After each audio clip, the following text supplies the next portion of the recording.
చేసినటువంటి అవినీతి అక్రమాల కేసులు ఏవైతే ఉన్నాయో వాటన్నిటిపైన సమగ్రమైనటువంటి దర్యాప్తు జరిపినటువంటి పోలీసు వ్యవస్థ, ఇన్వెస్టిగేటింగ్ ఏజెన్సీ ఏదైతే ఉందో ఆ ఏజెన్సీలన్నిటినీ కూడా పక్కన పెట్టి అధికారంలోకి వచ్చిన వెంటనే అవన్నీ కూడా మేమేం సంబంధం లేదు, అవన్నీ క్లోజ్ చేసేయాలి, మాకేం సంబంధం లేదు, మేము చాలా క్లీన్ అండ్ గ్రీన్ అన్నట్టుగా మాట్లాడుతూ కేసులన్నీ క్లోజ్ చేసుకుంటున్నాడు. నేను ఒకటే చెప్తున్నా, సుప్రీంకోర్టు స్పష్టంగా గతంలోనే డైరెక్షన్ ఇచ్చింది. ఏమని? ఇష్టం వచ్చినటువంటి రీతిలో ఆర్థిక పరమైనటువంటి ఏదైనా తప్పిదాలు జరిగినప్పుడు వాటిల్లో క్లోజ్ చేయటం సరైనది కాదు అనేటువంటిది. కానీ దాన్ని త్రోసిపుచ్చినటువంటి పద్ధతిలో ఇవాళ చంద్రబాబు నాయుడు గారు తన పైన వచ్చినటువంటి ఆరోపణల కేసులు ఏవైతే ఉన్నాయో వాటన్నిటినీ వన్ బై వన్ క్లోజ్ చేసుకుంటానికి ప్రయత్నం చేస్తా ఉన్నారు. జైలుకి వెళ్ళాడు, అరెస్ట్ అయ్యాడు. ఆ అరెస్ట్ అయినటువంటి సందర్భంలో కూడా రియలైజేషన్ అయితే రాలేదు, కానీ మరింత క్రిమినల్ గా మారినటువంటి పద్ధతిలో కనబడతా ఉంది. దానిలో భాగంగానే ఆయన పైన వచ్చినటువంటి assigned land cases, liquor scam, ring road scam, ఇసుక స్కాము, లిక్కర్ స్కాము, వీటన్నిటి మీద బెయిల్ మీద ఉన్నాడు ఆయన. ఈ బెయిల్ మీద ఉన్నటువంటి ఈ సందర్భంలో వాటన్నిటిని కూడా క్లోజ్ చేయించుకోవాలండి. దీంతో పాటు ఫైబర్ నెట్ కి సంబంధించి ఆ కేసు కూడా క్లోజ్ చేయించుకోవడానికి ప్రయత్నం చేసి ఫైనల్ రిపోర్ట్ ఫైల్ చేయడం అనేటువంటి జరిగింది. సంస్థల్లో ఉండేటువంటి పోలీసు వ్యవస్థ, సిఐడి వ్యవస్థ తన మోచేతి కింద నీళ్లు తాగేటువంటి పద్ధతిలో ఉంటాయి కాబట్టి వాటన్నిటినీ కూడా నీరుగార్చేటువంటి పద్ధతిలో తీసుకొస్తున్నాడు.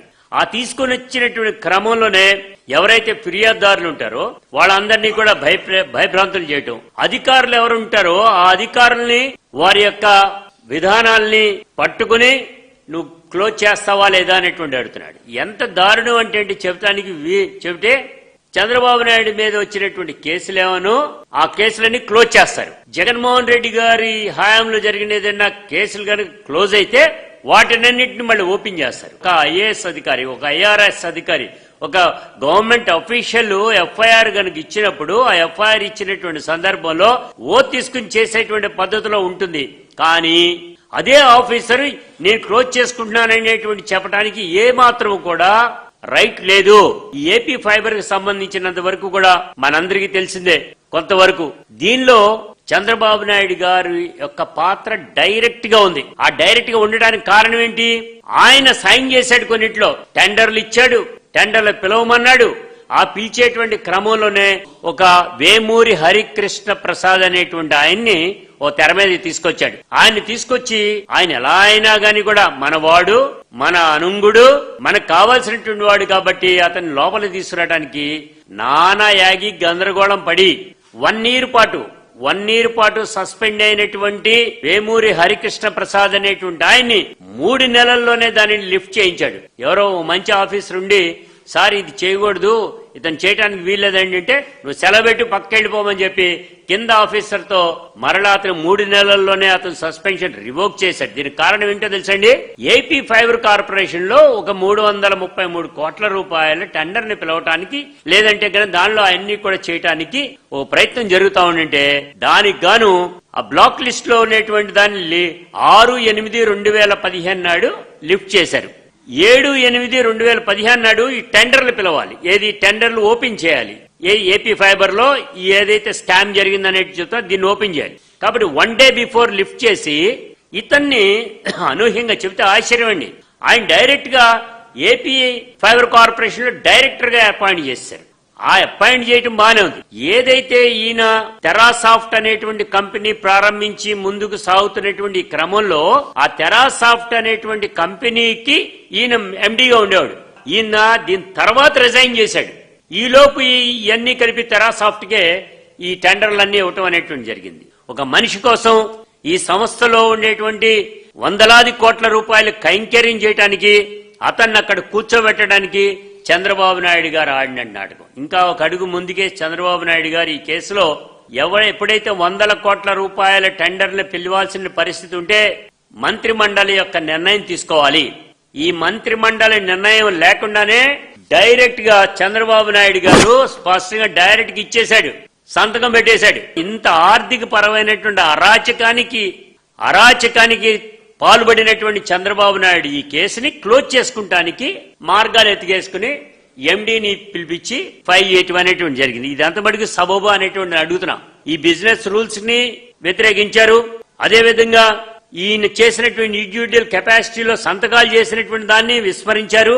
విస్మరించి ఇవాళ కోర్టులో, సిబిఐ కోర్టులో వాళ్ళు ఫైల్ చేయటం, క్లోజ్ చేసుకుంటా ఉండటం, క్లోజ్ చేసేటువంటి పద్ధతిలో ఉండటం అనేటువంటి జరిగింది. ఇవాళ మేమేదైతే ప్రొటెక్షన్ పిటిషన్ అనేటువంటిది వేశానో దాన్ని జడ్జి గారు దాన్ని క్లోజ్ చేయటం అనేటువంటి జరిగింది. దీని మీద మేము అప్పీల్కి వెళ్తున్నాం. హైకోర్టులో దీన్ని సంప్రదిస్తున్నాం. హైకోర్టులో ఫైల్ చేయడానికి కంపల్సరీగా తీసుకుంటానికి మేముగా నిర్ణయం తీసుకున్నాం అనేటువంటి కూడా చెప్తున్నాం. వేమూరి హరికృష్ణ ప్రసాద్ అనేటువంటి ఆయన్ని డైరెక్టర్ గా తీసుకోవాలని 27/1/2015 అంటే ఈ ప్రక్రియలన్నీ కూడా జరుగు ముందే ఈయన్ని డైరెక్టర్ గా తీసుకుంటామనేటువంటి చెప్పడం జరిగింది. ఇది చీఫ్ మినిస్టర్ ఆఫ్ ఆఫీస్ నుంచి ఇచ్చినటువంటి మేము ఇవి మనం చూడలేదా అనేటువంటిది అడుగుతున్నాం. దానికి తోడు అసలు చెబితే ఆశ్చర్యమైనటువంటి పద్ధతిలో వాళ్ళు ఇచ్చినటువంటి ఇది కూడా మనకు కనబడతా ఉంది. ఇదిగోండి బ్లాక్ లిస్ట్ ఏ రకంగా చేయబడింది, బ్లాక్ లిస్ట్ తర్వాత 1 by 1 ఏ రకంగా వచ్చి ఆయన్ని తీసుకొచ్చి దీనిలోకి డైరెక్టర్ గా చొప్పించింది అనేటువంటిది డైరెక్ట్ గా కనబడతా ఉంది. లాస్ట్ టైం గవర్నమెంట్ లో జగన్మోహన్ రెడ్డి గారు కొన్ని కేసెస్ క్లోజ్ చేస్తే వెంటనే కోర్టుకెళ్లావే, కోర్టుకెళ్లి ఎకనామికల్ అఫెన్సెస్ లో కాంప్రమైజ్ ఉండకూడదని చెప్పావే. ఇవాళ దమ్మున నాయకుడు జగన్మోహన్ రెడ్డి గారు, ఆయన పైన అనేక రకాలైనటువంటి ఆరోపణలు, కేసులు వస్తే డైరెక్ట్ గా ఎదుర్కొంటాను, సాక్షుల్ని ప్రవేశపెడితే వాటి నుంచి కూడా ఎదుర్కొని బయటకు వస్తామని చెప్పినటువంటి దమ్మున నాయకుడు జగన్మోహన్ రెడ్డి గారు. ఇవాళ నువ్వు ఒక పిరికి పందలాగా వీటన్నిటిని క్లోజ్ చేయించుకుంటున్నావు. నీకు ధైర్యం కనుక ఉన్నట్లయితే విచారణకి హాజరవు, ఇచ్చినటువంటి దాంట్లో ఏదైతే వస్తుందో వాటన్నిటిని కూడా ఎదుర్కో. విచారణని ఎదుర్కోలేనటువంటి పిరికితనంగా క్లోజ్ చేసుకోవడం జరుగుతోంది. ఈ క్లోజర్ అనేటువంటిది ఎటువంటి పరిస్థితుల్లో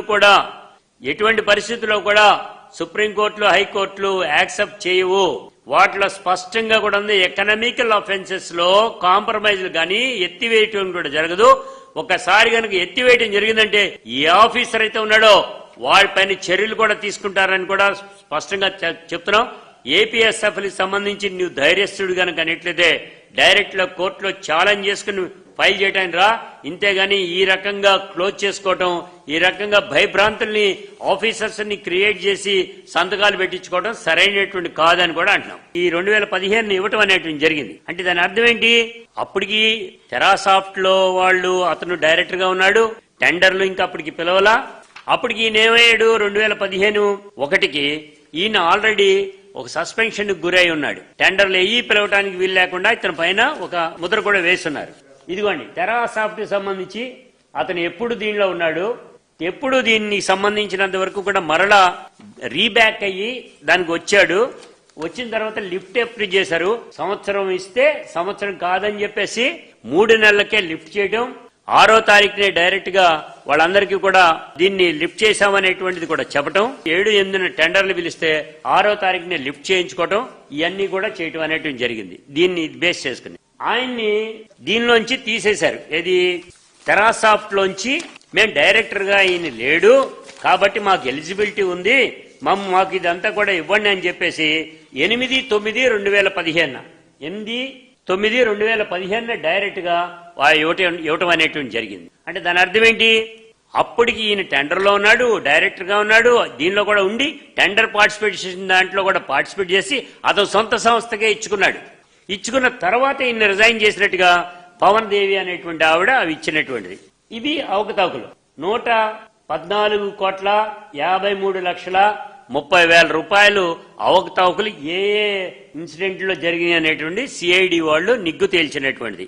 అంటే దీనిలో ఓఎల్ఎల్ ఉంటాయి, ఎల్ఎస్పిఎంలు ఉంటాయి, 24 ఆప్టిక్ ఫైబర్ ఉంటుంది, పోల్ యాక్సెసరీస్ ఉంటాయి, అన్ని 1 by 1 ఉండేటువంటి దాంట్లో కూడా ఉంటుంది. నెట్వర్క్ ఆపరేషన్ అండ్ మెయింటెనెన్స్ దాంట్లో జరిగినటువంటిది ఉంటుంది.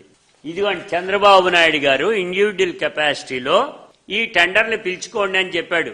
జనరల్ గా మేం బ్రహ్మాండమైనటువంటి నాలెడ్జ్ ఉంది, మంచి తెలివితేటలు ఉన్నాయి, నాకు నేను చెప్తేనే అన్ని జరుగుతాయి అని చెప్పేటువంటి చంద్రబాబు నాయుడు గారు ఇది ఎందుకని తప్పు చేశాడండి నాకు అర్థం కావట్లా. మంత్రిమండలిని పిలవాలా, మంత్రిమండలిని యాక్సెప్ట్ చేయించుకోవాలా, తర్వాత టెండర్ ప్రక్రియకి వెళ్ళాలి. కానీ డైరెక్ట్ గా సంతకం పెట్టేశాడు ఈ ఫైల్ మీద. అంటే దాని అర్థం ఏంటి? ఇండివిజువల్ కెపాసిటీలో కూడా ఇతను నేరస్తుడి కింద ఉంటాడు, అది స్పష్టంగా కనబడుతుందనే. చంద్రబాబు నాయుడు దాని మీద అదే వేమూరి హరికృష్ణ ప్రసాద్కి అంత స్పష్టంగా కనబడేటువంటి ఏ సంస్థకైతే అతను ఎండీగా ఉన్నాడో అదే సంస్థకి టెండర్లు ఇచ్చినటువంటి దానికి ఉంటే అది తప్పు కాదా? చంద్రబాబు నాయుడు గారి చుట్టాలకి స్నేహితులకి ఏదైతే అధికారులు ఉన్నాయో వాళ్ళకి ఇవ్వకూడదు అనేటువంటి ఓత్ తీసుకోలేదా మీరు? ఆ ఓత్ తీసుకున్నా గానీ కూడా ఇన్ని వందల కోట్ల రూపాయలు ఆ వ్యక్తికి కట్టబెట్టడం, ఆ సంస్థకి కట్టబెట్టడం నేరం కాదా అనేటువంటి అడుగుతున్నాం. అదే తరహాలో ఇవాళ జరిగిన ఇందాక నేను వేసినటువంటి క్వశ్చన్ బై క్వశ్చన్ ఇవన్నీ కూడా నేరాలు కాదా? అన్ని నేరాలున్నా గానీ కూడా నువ్వు క్లోజ్ చేయటం తప్పు. ఇప్పటికైనా గానీ కూడా ఆ తప్పును గ్రహించి నువ్వు ఫేస్ చేయి. జడ్జిమెంట్ ఏ రకంగా వస్తుందో దాని ప్రకారంగా వెళ్ళటం కరెక్ట్ గాని క్లోజ్ చేసుకుంటున్నావు అనేటువంటి పిరికి పందతనాన్ని మరొకసారి నువ్వు ప్రదర్శించుకున్నావు కోర్టులో ఈ రోజున అనేటువంటి కూడా